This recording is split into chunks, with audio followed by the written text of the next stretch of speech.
Terima kasih Bapa di surga, sekarang kami mau belajar firman-Mu. Layakkan hamba-Mu, Roh Kudus bersama hamba-Mu sampaikan isi hati Bapa untuk kami. Berkati semua anak-anak-Mu dimanapun berada, saat ini sedang siap untuk mendengarkan firman-Mu, berkati dengan hikmat. Semua dapat mengerti apa yang Tuhan mau kami buat dalam hidup kami. Segala kuasa kegelapan yang mencoba mengganggu konsentrasi kami, satu hati kami tolak dalam nama Tuhan Yesus dan kuasa darah Yesus. Terima kasih Bapa di surga, kami akan duduk belajar firman-Mu dalam nama Tuhan Yesus. Haleluya. Sama-sama kita katakan amin. Shalom Bapak Ibu Saudara dimanapun berada. Hari ini kita akan belajar firman Tuhan tentang Bapa tidak pernah tinggalkan anak-anaknya. Bapa tidak pernah tinggalkan anak-anaknya.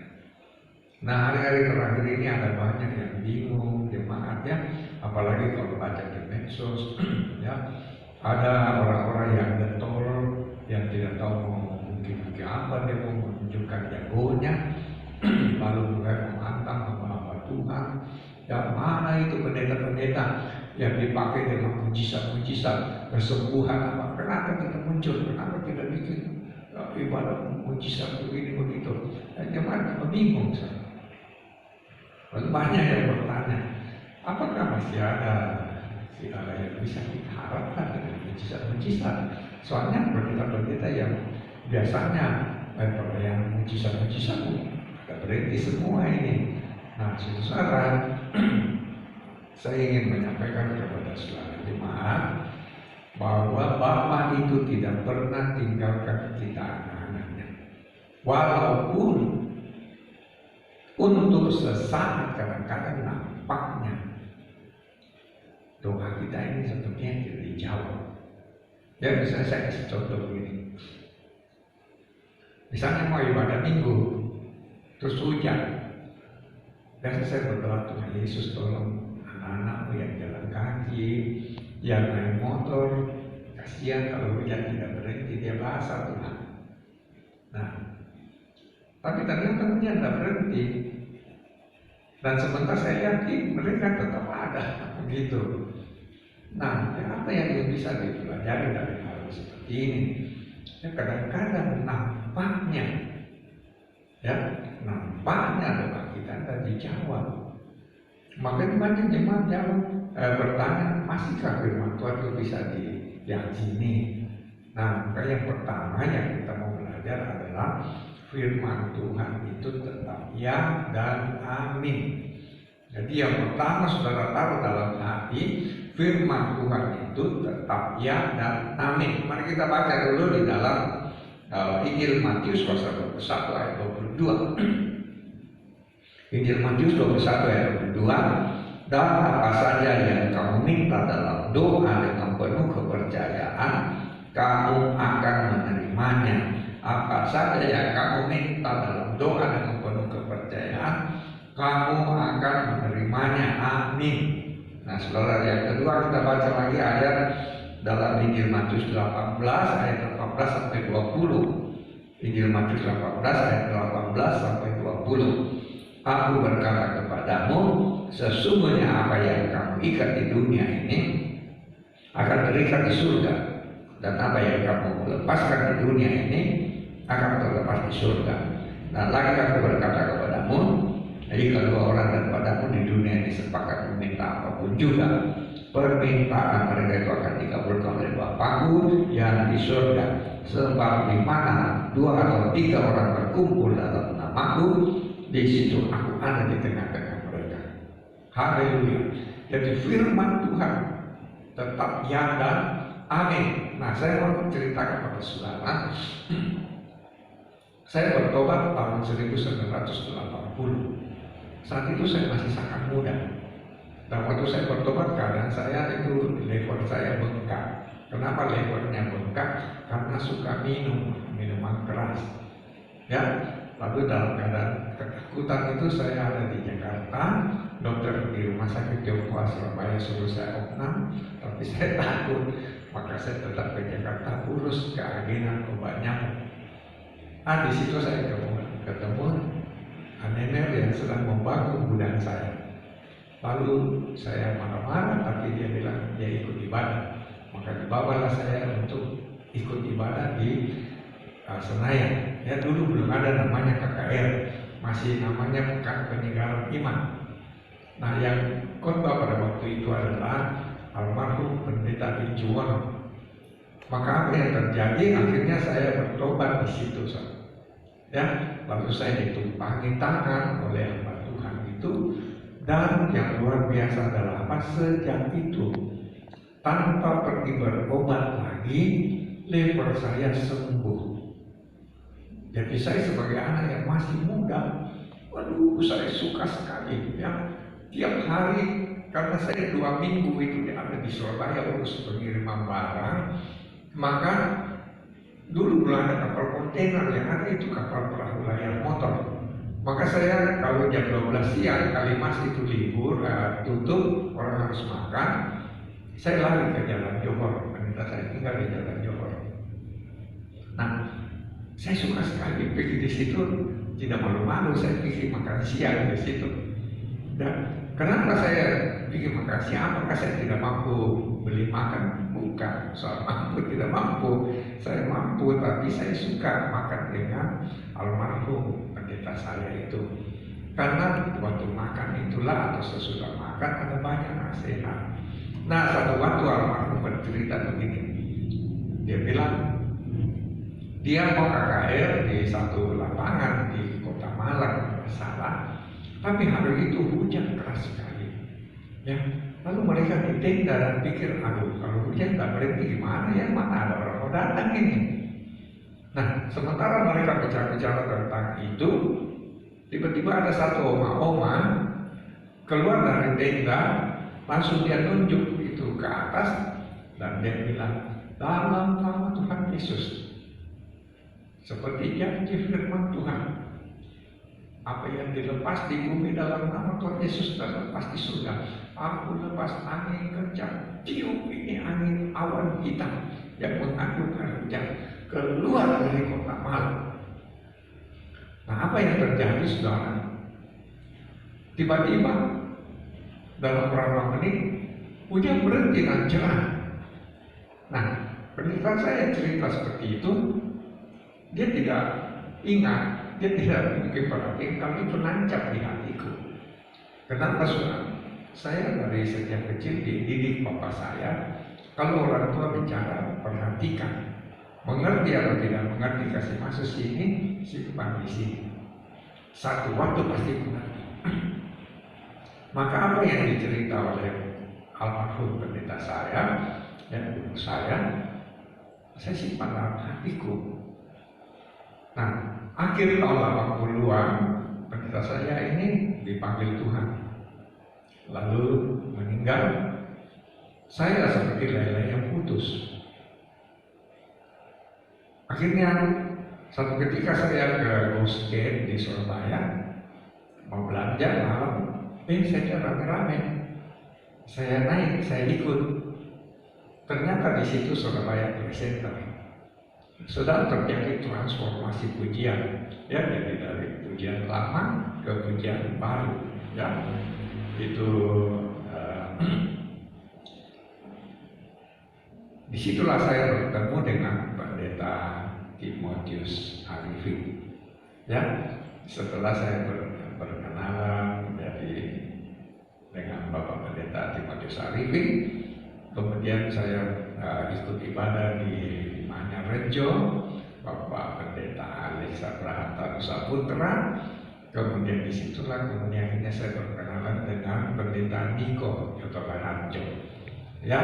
Lalu saya di dalam hatiku ini menggebu-gebu bikin presenter di Makassar sebagai ungkapan isi hati, ucapan syukur Tuhan sudah sembuhkan juga istriku tahun 86. Ada tumor di pintu rahimnya pada waktu anak saya masih baru lahir itu, ya, anak bungsu. Lalu apa yang terjadi, saudara? Ya, istri saya didoakan dan dia sembuh tanpa operasi.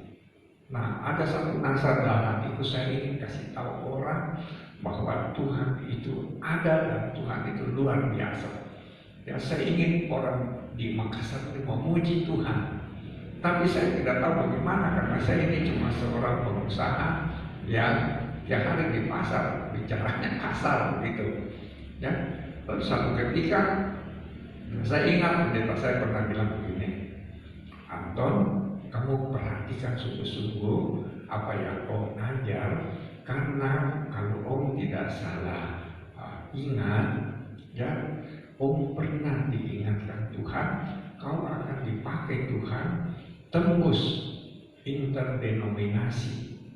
Ya, saya pada waktu itu bingung ya dengan usia masih muda, apa itu bilang interdenominasi?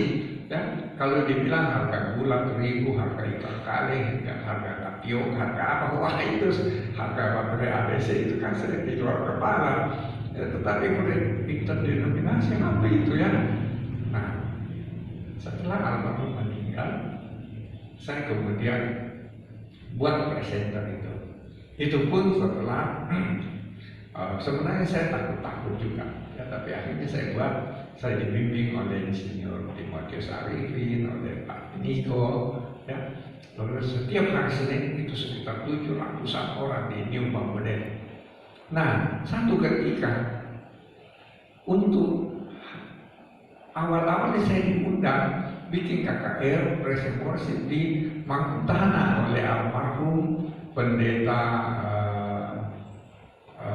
di Mangkutanah itu siapa lagi namanya saya lupa ya, sudah almarhum Om Lapundu kalau nggak salah almarhum itu ya. Nah, bikinnya itu di sawah. Waktu kami mau mulai jam 2, jam 3 ya, tiba-tiba hujan keras sekali. Lalu lihat ini langit semua gelap. Rasanya ini bisa panjang ini hujannya. Ya? Nah, saya bilang sama Om almarhum pendeta Lapor itu, memang di sini hujan kali ini Om. Dia bilang tidak Pak Anton. Baru ini kali ini hujan tiba-tiba. Terus saya bilang, oh begitu ya. Lalu saya ingat itu cerita dari almarhum pendeta saya tentang oma-oma yang keluar menghardik itu awan hitam. Ya. Lalu saya ajak teman-teman, mari kita berdoa. Kami memuji menyembah Tuhan. Sudah itu saya coba ya, pakai ayat yang kita baca tadi itu, apa yang kamu ikat di bumi dalam nama Tuhan Yesus terikat di surga, apa yang kamu lepas di bumi dalam nama Yesus terlepas di surga. Saya ikat. Kalau ada kuasa kegelapan, saya ikat semua, hancurkan dalam nama Tuhan Yesus. Tuhan lepaskan angin kencang, tiup awan hitam yang mengandung air keluar dari Mangkutanah. 5 menit, cerah. Kami bisa beribadah dan malamnya apa yang terjadi, ada orang tuanya bersaksi, dia nangis-nangis, dia teriak-teriak. Lalu dia ditanya kenapa, dia bilang dia sembuh dari sakit, dia naik di panggung lalu dia bersaksi. Malam itu banyak orang terima Tuhan Yesus. Nah, saudara dikasih Tuhan. Nah, saya ingin kasih tahu saudara, ya, seluruh jemaat Gereja Betel Indonesia Magnolia Ministry di luar ini maupun apapun yang sedang terjadi, mari kita taruh dalam hati kita satu hal bahwa apa? Seperti kata firman Tuhan, ya, doa yang dinaikkan dengan iman itu pasti menerima jawaban. Ya, tidak usah kita pusing orang mau bilang apa, yang penting kita berdoa untuk keluarga kita. Setuju kata amin? Berdoa untuk anak-anak kita, berdoa untuk kita sendiri. Ya, berdoa untuk bangsa dan negara kita supaya semua awan gelap yang mengandung virus-virus itu semua dihalaukan oleh Tuhan keluar. Kalau Wuhan bisa, ya, apalagi Indonesia. Seluruh penduduk bangsa Indonesia adalah orang yang taat beragama. Ya, semua orang yang memanggil nama Allah. Saya percaya kalau Wuhan, Cina itu sekarang menjadi ramai kembali. Semua penyakit-penyakit virus-virus corona itu dihalau semua, sudah bersih, mereka kotanya mulai ramai. Ya, saya percaya Indonesia pasti bisa ramai juga. Ya. Nah, kemudian yang kedua, ya, yang kedua, saudara, apa yang kita perlu pelajari? Yang kedua, saudara bisa baca di dalam ayat di dalam Injil di dalam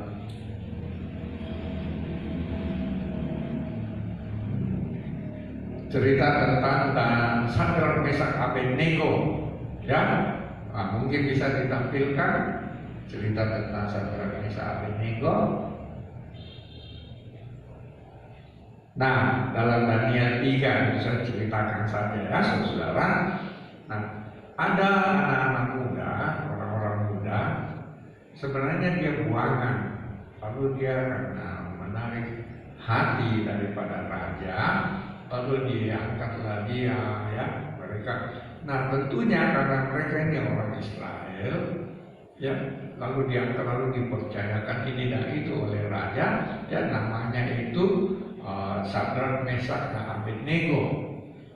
Nah, dan banyak yang tentu tidak senang. Kebetulan satu ketika ini kaisar atau raja Nebukadnezar bikin patung tuangan dari emas. Lalu dibuatlah aturan, kalau dia beri Allah, semua orang harus sujud menyembah patung tuangan itu. Nah, apa yang terjadi? 3 orang ini Sadrak Mesak Abednego tidak mau. Nah, dilihat oleh orang yang tidak suka mereka, maka dibawalah dia ke raja. Ini dia tidak mau menyembah patung tuangan.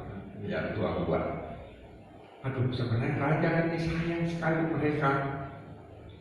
Jadi raja bilang begini, saya kasih kamu kesempatan 1 kali lagi. Kalau ditanda dikasih, kamu sujud menyembah itu patung tuangan. Nah, apa yang terjadi? Ini 3 tidak mau. Maka meluaplah kegeraman raja. Dia bilang, kalau kau tidak mau, saya panaskan ini api sepanas-panasnya. Ya, maka pada waktu dia panaskan itu api sepanas, dia bilang, ayo mau tidak? Ya, Tuhan, kalau toh Tuhan yang kami sembah tidak menolong kami, ya, hendaklah Tuhan mengetahuinya itu. Dia bilang apa? Kami tetap tidak akan menyembah patung tuangan yang Tuhan buat. Nah, apa yang terjadi, saudara? Marah besar raja. Lalu dipanggillah Argojo, dipanaskan sepanas-panasnya. Lalu mereka diikat dan dibawa ke atas lalu dibuang. Nah, Argojonya karena terlalu panas itu Argojonya mati duluan. Lalu ketiga orang ini dilempar. Sepertinya tidak ada pertolongan Tuhan. Sepertinya mereka diizinkan mengalami itu tanpa pertolongan Tuhan. Sepertinya iman percaya mereka pada Tuhan sia-sia saja. Kenapa? Sudah sungguh-sungguh percaya Tuhan, kok tidak ada yang menolong dia. Cuma lihat, mungkin masih ada yang tidak melihat Tuhan yang tolong dia, tidak. Waktu dia lagi di atas mau dilempar, ya, jangan-jangan salah lempar dia lepas. Ternyata tidak, lempar masuk ke hati. Kalau kita berpikir secara akal manusia, kita bilang percuma dia ibadah. Termasuk juga dalam api, tak ada yang tolong dia. Tapi tahukah saudara apa yang terjadi? Setelah di dalam api yang menyala-nyala itu, orang-orang melihat, raja melihat, bukankah tadi yang kita buang 3 orang turun? Kenapa ada 4 orang jalan-jalan di dalam? Maka raja bilang, Sadrak Mesak Abednego keluarlah. Maka mereka keluar dari dapur api itu. Dan apa yang terjadi? Akhirnya semua mengakui bahwa Yahweh Elohim, Allah yang disembah oleh Israel, itu adalah Allah yang sungguh-sungguh. Nah, sudah dikasih Tuhan, mungkin hari-hari terakhir ini kita sedang menghadapi keadaan seperti itu. Ya, Mungkin bukan kalau kita tidak kena sakit, mungkin keuangan kita yang sakit. Ya, ada yang pekerjaannya misalnya mengharapkan ada investasi, ya, misalnya kita kerja mesin, harap ada investasi dari hotel juga lagi bingung. Kenapa? Mereka juga lagi tidak punya tamu. Bahkan ada yang hotelnya hilang sudah karena tidak mampu bayar. Nah, ada yang mekanik mungkin mengharapkan ini dan itu untuk mekanik mesin-mesin, ya, tapi orang semua menghemat, tidak ada pekerjaan. Mungkin ada tukang ojek, ya, yang orang takut naik ojek, kenapa? Gak harus jaga jarak, begitu. Ya. Sehingga apa yang terjadi? Ya, kitanya mungkin tidak kena corona, tapi keuangan kita yang minus. Nah, akhirnya kita berpikir, sampai kapan ini Tuhan? Sampai kapan Tuhan? Karena kami sedang begini ini Tuhan. Sepertinya Tuhan tidak tolong, tapi betulkah Tuhan tidak tolong? Kalau ada di antara jemaat yang sedang mengikuti siaran ini, ya, engkau sedang mengalami banyak hal seperti itu. Engkau mulai bingung, mulai bimbang, betulkah Tuhan sudah tinggalkan kami? Betulkah itu firman sudah tidak seperti dulu kuasanya? Dengan baik, Sadrak Mesak Abednego sepertinya tidak tertolong. Tetapi apa yang terjadi setelah dia di dalam, Tuhan tolong dia. Bapa Yahweh Elohim tidak pernah tinggalkan kita anak-anaknya. Apapun keadaan saudara, tetap percaya dia Bapa tidak pernah tinggalkan anak-anaknya. Saya mengalami banyak hal yang berbagai macam keadaan saya sudah lewati, yang mulai dari usaha bangkrut dan sebagainya, ya, kemudian saya tetap setia. Nah, Tuhan pulihkan saya, keadaan berubah lagi, krisis moneter, saya bangkrut lagi, ya, pokoknya banyak hal dalam hidup. Tuhan pulihkan lagi. Saya kena lagi kanker kelenjar dada bening ganas, ditipu orang sampai uang tidak ada. Tetap saya setia dan Tuhan sembuhkan saya.